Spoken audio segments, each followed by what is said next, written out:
Hello, and welcome to chapter 2 of the Docker course. In this chapter we will be looking at images, the Dockerfile, and a bit more of the Docker Compose. We will start by quickly looking at the driver that Docker uses by default, which is overlay 2. Basically, how it works is has like a lower dir and an upper dir concept, which means that it will stack lower dir on top of each other until there is a last upper dir, and that will be reflected as the merge file system, which is the thing that we will be interacting with, or what we will see. There are some limitations, but overall it's pretty good and pretty fast, so that's what you need to know. We will check some parts of the image structure, and we will keep using inspect to validate some things.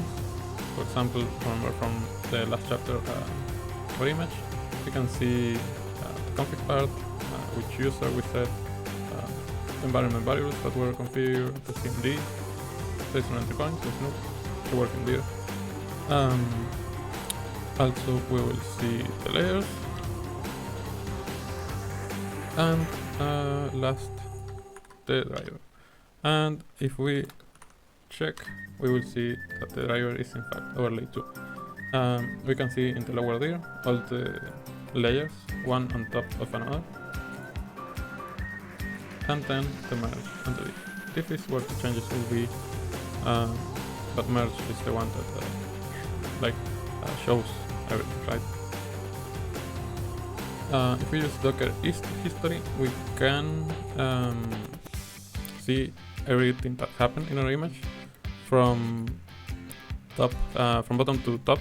Let's say we can see this is how the base image got built until here, and then from here to the top is our image. We can also add this into the terminal, same image. We will see also the image DB. This basically is where the configuration is stored. Basically, what we see here is the same thing that we can see with inspect. For example, if we check this one, which I know is the one for our application image that we just checked, we can see the layers. We can see all the history in there as well, and the configuration part, which is the user, the CMD, the working dir, and all that, right? So next we will see the layer DB. Layer DB means is what ties everything together. The diff is basically the shaft of the same folder you are in. The size of that layer, and cache ID is how we associate that layer to the actual files. So if we do something like this, we can see those files in there. But what we care about is, in this case, is cache ID, because we will use this ID to check the files on disk.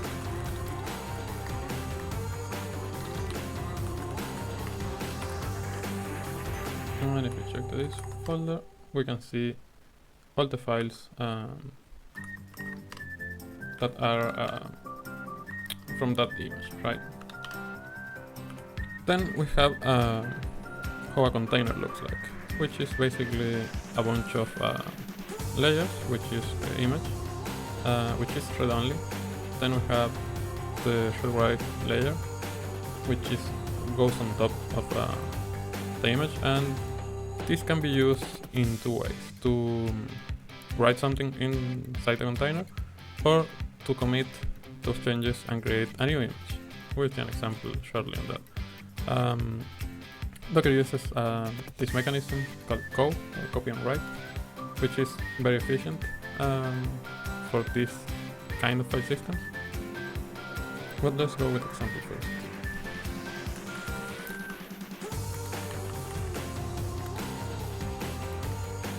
So we have an unnamed, a random name container, and we will create a file here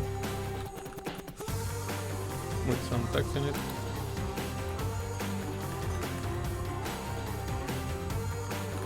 Okay, so if we start another container,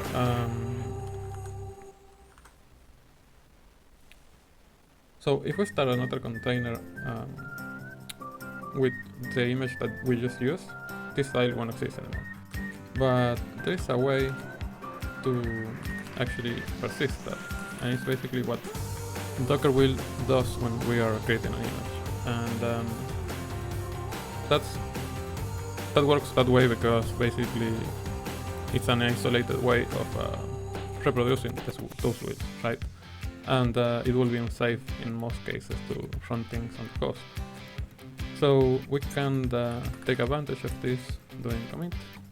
There's the something, and we can tag it with random file.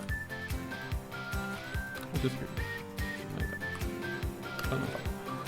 So then you may wonder about the tags, and the tags basically give us a way to reference an image, right? If we now run up,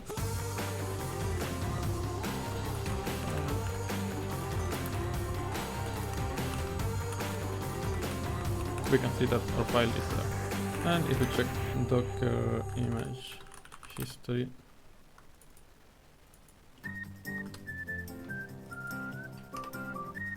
we can see the change exactly there. Now we can see how base images are created.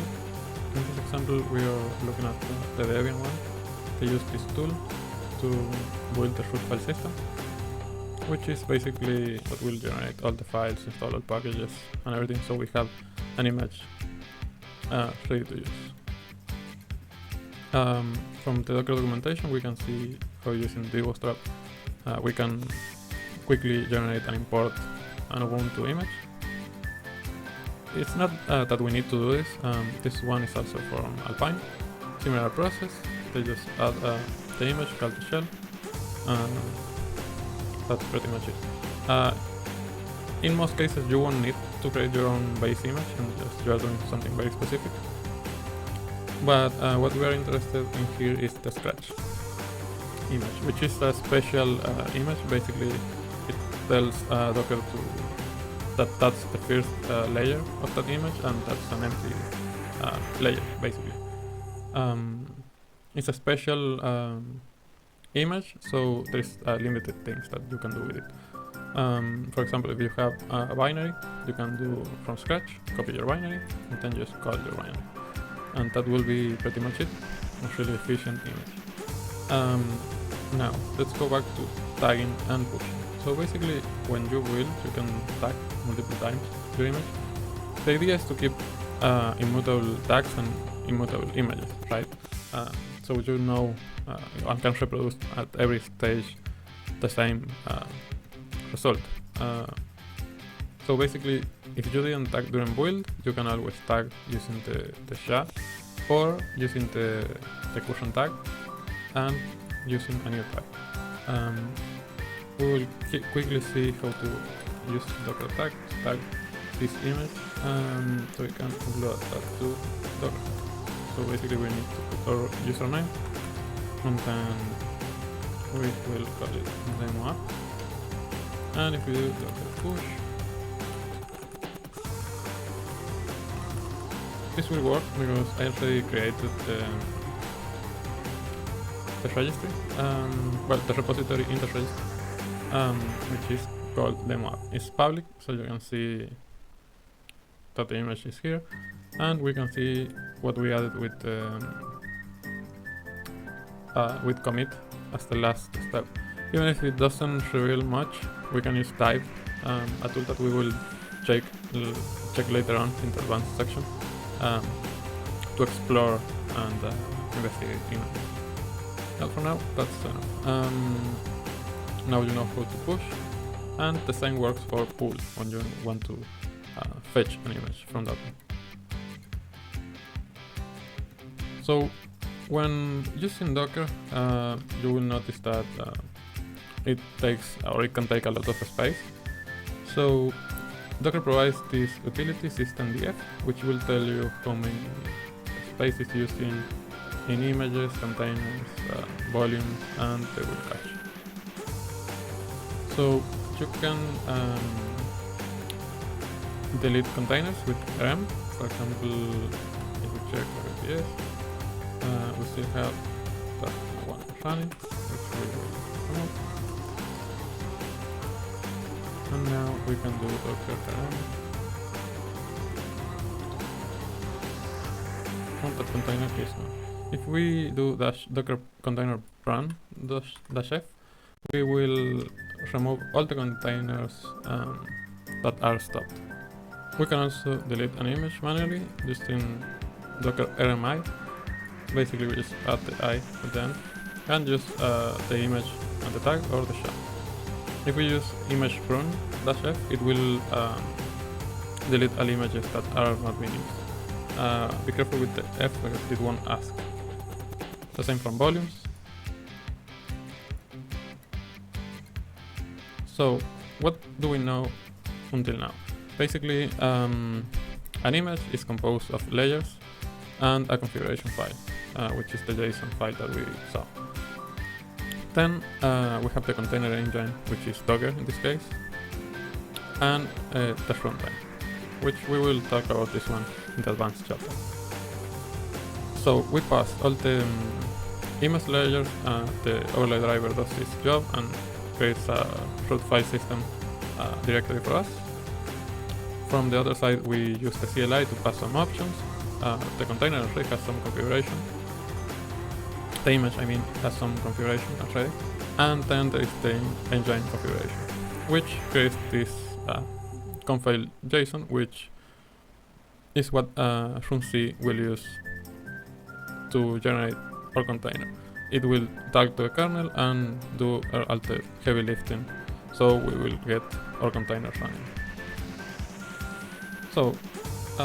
So far we know that we need to use Docker or to use containers. We need an image, which is a bunch of files, configurations, libraries, binaries, etc. We need a registry to save and recover image from. We need a container engine to make all the tooling to make everything easier, and a container runtime, which is the one that does the heavy lifting, and also the kernel's APIs and tools at a lower level that will provide us the necessary things to actually create a container. That's oversimplified, but overall covers more or less what we have seen so far. And now, enough of images and how they work. I think we have a good understanding now about that. So let's move on to the Dockerfile and the Docker Compose. In this case, we will be creating a Rails application from scratch and seeing some of these configuration options from the Dockerfile. We won't use everything in here, but if you need, you can always go to the documentation, and you will find plenty of examples there to get you going. So one thing to have in mind is we don't have Rails installed, as you can see, maybe not in Gem, because we don't have Ruby on this machine. So what we will do is create a Dockerfile with Ruby as a base image, so we know that Ruby with that version will be there, and we will create a similar Dockerfile to what we actually used in the previous chapter. So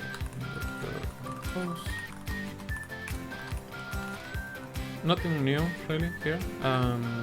We just want the folder inside of the container in that path, which is the work with, so we can save our files there. So we will use Docker Compose.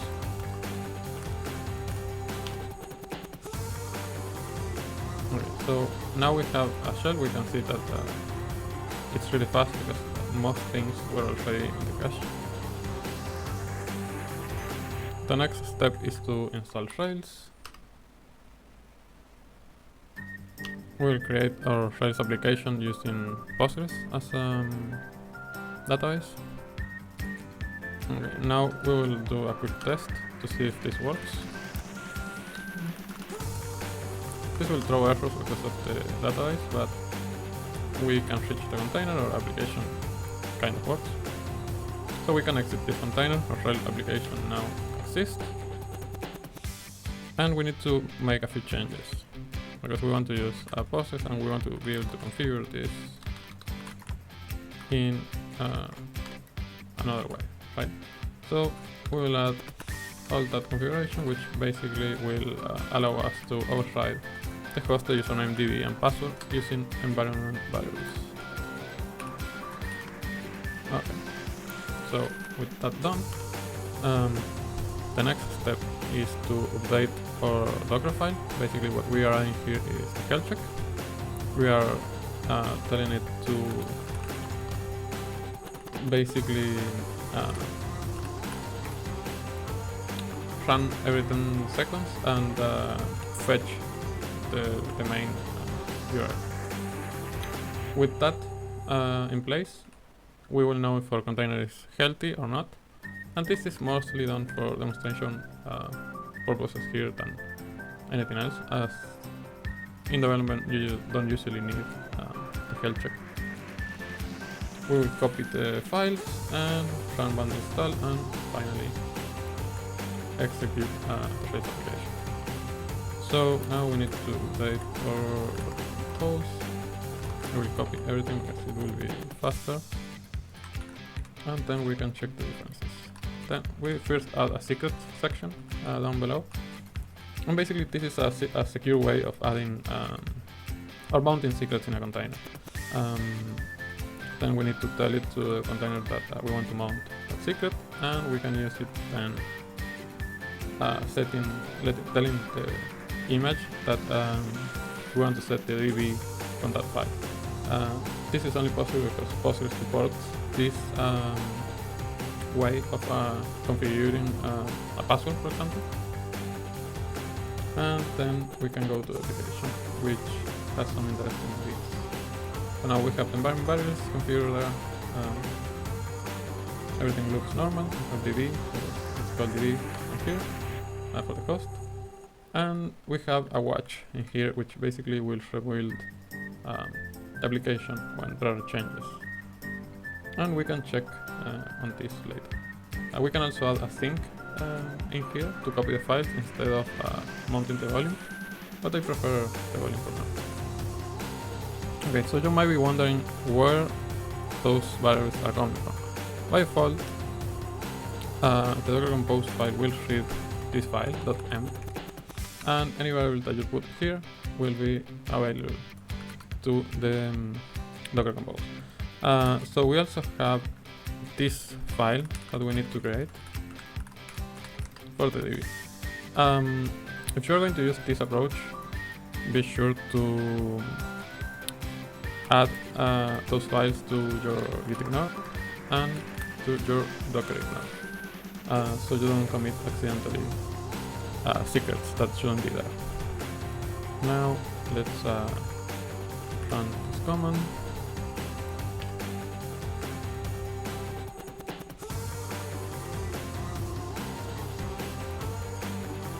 Oh, I forgot something. We need to run this command in here,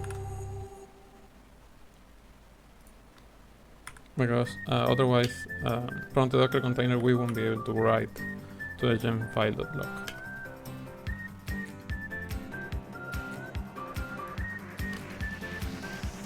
And then with migrate we ensure that everything is up to date. Migration works, just to be sure posts doesn't exist. We can create use a scaffold to create migrations, views, models, controllers, everything for us, and simulate a blog post. So we will run migrate again, so the database is up to date. Page again, we can see that we have posts. New blog.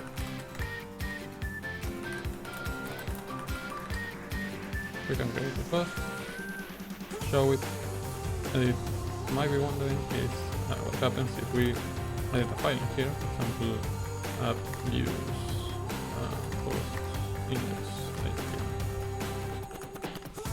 here. We should see no change immediately there. So we can use it for developing and debugging, whatnot. Now there are a few ways to check for the health check. For example, this request that we see here is the health check running, and since everything is returning 200, everything is fine. So that's about it for creating and running our basic Rails application.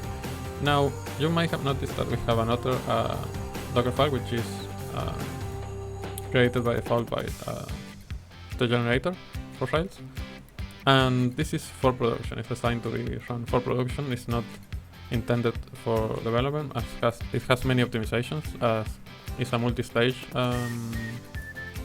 build, as you can see, using from the usage of multiple from.